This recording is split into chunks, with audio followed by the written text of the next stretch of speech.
National Guard troops officially arriving in the Chicago area, several hundred of them from the Lone Star State, posted up at the Army Reserve Center on the outskirts of the city as the Trump administration prepares to deploy even more troops to Chicago later this week. That's right. Texas Governor Greg Abbott authorized the deployment, posting a photo of the National Guard boarding a military plane Monday night with the caption here, "Deploying now." The White House says the troops are needed to protect federal personnel and ICE facilities from violent protests. But Illinois Governor J.B. Pritzker, Chicago Mayor Brandon Johnson, they call the decision unconstitutional. Joining us now, Texas Senator John Cornyn. He serves on the Senate Judiciary Committee, and he talked about the deployment of the National Guard with AG Bondi yesterday. So, Senator, welcome. Thanks for coming on. For folks who might have missed that back and forth conversation, do you feel comfortable with the president's decision to send National Guard troops to Chicago? Absolutely. The Constitution is the fundamental law of the land, and the federal law applies to the entire nation, including Illinois, including Chicago.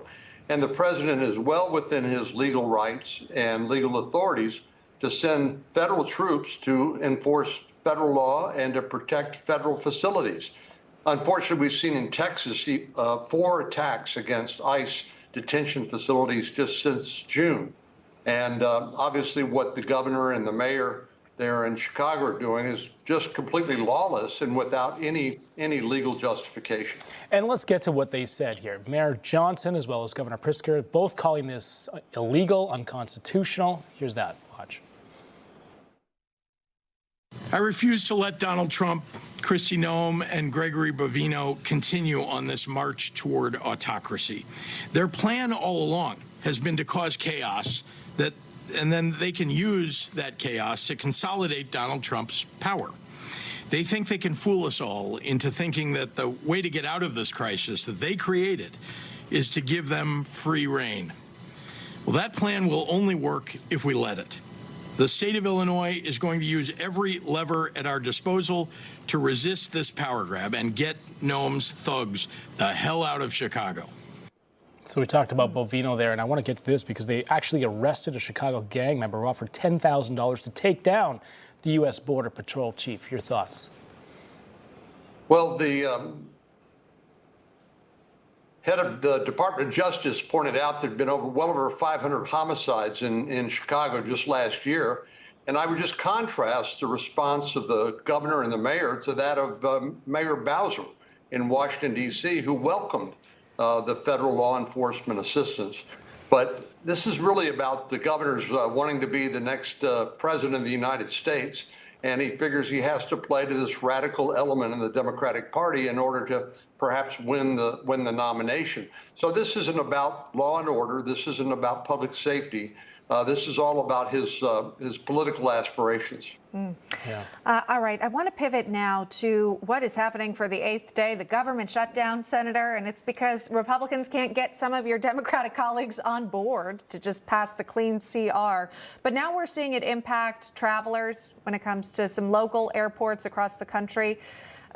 I mean, how serious is this concern? Are you worried that the flight delays could turn into a greater problem?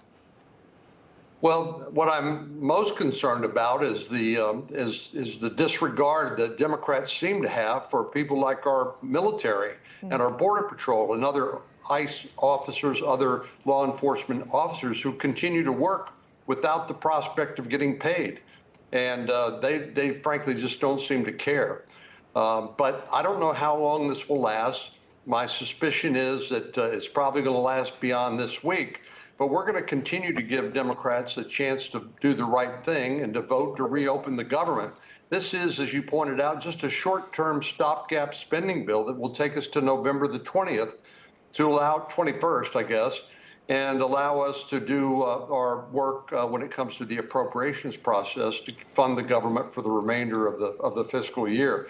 So this is really more about politics and about Chuck Schumer trying to preserve his position as the Democratic leader in the face of the progressive part of his base, which is looking to dethrone him. And he's trying to hang on the best he can. But unfortunately, we're all having to pay the price. And more votes expected again today.